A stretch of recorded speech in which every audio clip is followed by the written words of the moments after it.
शेजारी कुटुंबियांना मदतीच्या संदर्भानं राज्यपालांना देखील विनंती केलेली आहे। बंधूंनो आणि भगिनींनो, शेतकऱ्यांचं प्रचंड नुकसान झालंय। शेतकऱ्याचं नुकसान कायम ठरलंय। पाऊस नसला तर दुष्काळाने नुकसान, पाऊस असला तर पाण्याने नुकसान।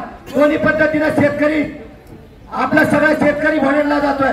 माझी तुम्हाला विनंती आहे, मगाशी बाबू भाऊंनी सांगितलं की कोणत्याही परिस्थितीमध्ये आता जर ओला दुष्काळ जाहीर झाला नाही, प्रेमाने सांगून तोंड वाजून नाही तर तोंडात मारून ओला दुष्काळ जाहीर करून ठेवायची हिंमत ही शिवसेनेमध्ये। राजकीय उलथापालथ आपण सगळ्यांनी पाहिली।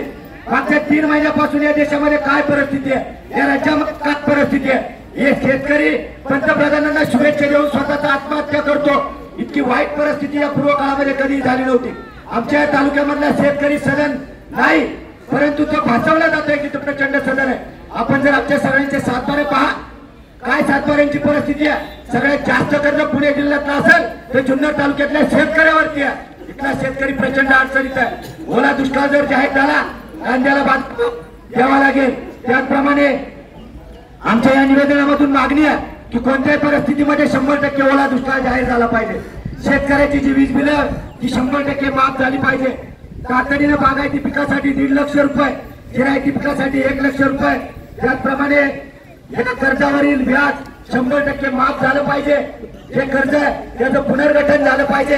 कांद्याला कोणत्याही परिस्थितीमध्ये 50 रुपये 25 रुपये इतका किलोला हमी भाव मिळाला पाहिजे।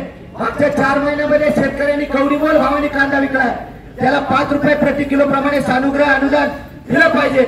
आणि आमचा भाऊ दशरथ केदारी याने आत्महत्या केली, त्याच्या कुटुंबाला तातडीने 10 लाख आणि त्याच्या कुटुंबातील एकाला सरकारी नोकरीत सामावून घेतलं पाहिजे।